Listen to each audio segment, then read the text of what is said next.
कबीर साहिब जी अपने गुरु रामानंद जी के साथ एक भंडारे में गए। वहां का वातावरण अत्यंत पवित्र और आध्यात्मिक था। पहले एक विशाल सत्संग का आयोजन किया गया था, जिसमें अनेक विद्वान पंडित, साधु संत और महंत उपस्थित थे। सत्संग में एक महात्मा प्रवचन कर रहे थे।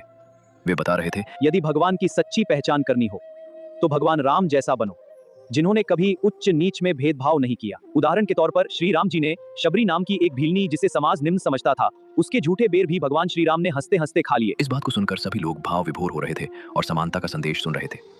सत्संग समाप्त हुआ और फिर भंडारे की तैयारी शुरू हुई। लेकिन यहाँ एक विचित्र व्यवस्था बनाई गई थी। ब्राह्मणों ने पंडितों, साधु संतों और महंतों के लिए अलग भंडारा रखा था, जबकि साधारण लोगों के लिए अलग व्यवस्था की गई थी।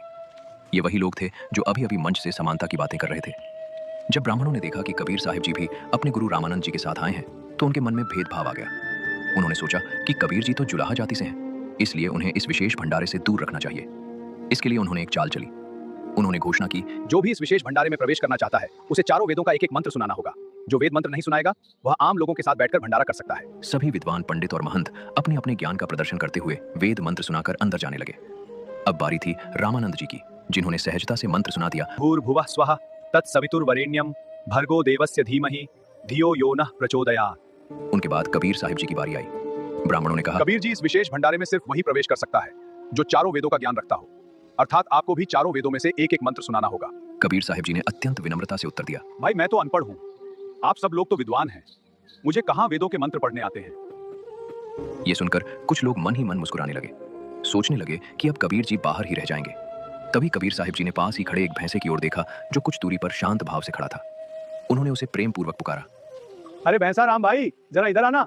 भैंसा दौड़ता हुआ कबीर साहिब जी के पास आ गया। कबीर जी ने उसके सिर पर हाथ रखा और बोले, भैंसा राम, जरा इन विद्वानों को वेदों के मंत्र तो सुनाना। ये सुनकर वहां उपस्थित सभी लोग हंसने लगे। लेकिन अगले ही क्षण जो हुआ वो चमत्कार से कम नहीं था। भैंसे ने स्पष्ट स्वर में चारों वेदों के एक एक मंत्र उच्चारण कर दिए। शिशुम जज्ञानम ह्रींतम ऋजंति शुंभंति वहिन मरुत गणेन कविर गिरभि काव्येन कवि संत सोम पवित्रम अत्येति रेभम ऋषिम्नाया ऋषिकृत स्वहा सहस्रनीथ पद्भिः कविनम तृतीयाम धाम महिष शिशिष संत सोम विरजमनु राजति स्तूपदो। कवि देव बालक रूप धारण करते हैं, फिर वे दिव्य कर्म करते हुए बड़े होते हैं। काव्यों के माध्यम से तत्वज्ञान का वर्णन करने के कारण वे कवि का दर्जा प्राप्त करते हैं, अर्थात लोग उन्हें कवि कहने लगते हैं। वास्तव में वे परम ईश्वर कबीर ही है, जो आपके सामने खड़ा हुआ है, जिसे आप छोटी जाति का जुलाहा समझने की भूल कर रहे हो।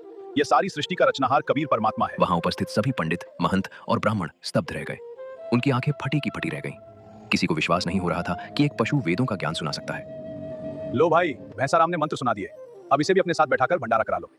मैं तो आम लोगों के साथ ही भंडारा कर लूंगा। ये सुनकर सभी ब्राह्मणों और पंडितों को अपनी गलती का एहसास हुआ।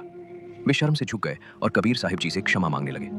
तब कबीर साहिब जी ने उन्हें समझाते हुए कहा, हे विद्वानों, आप सत्संग में क्या प्रवचन कर रहे थे? यही ना कि श्री राम ने शबरी के झूठे बेर खाए और आप स्वयं लोगों के साथ भेदभाव कर रहे हो। करनी तज कथनी कथय अज्ञानी दिन रात, कुकर जो भौंकत फिरे सुनी सुनाई बात। अर्थात जो व्यक्ति केवल बातें करता है और उन बातों पर अमल नहीं करता, वह अज्ञानी है। वह सिर्फ सुनी सुनाई बातों पर चलता है, सत्य को नहीं समझता। ये सुनकर सभी विद्वान अत्यंत लज्जित हुए। उन्होंने कबीर साहिब जी से सच्चे ज्ञान की दीक्षा ली। वहां उपस्थित हजारों श्रोताओं ने भी इस अद्भुत लीला को देखा और कबीर जी की शरण में आकर अपने जीवन को धन्य किया।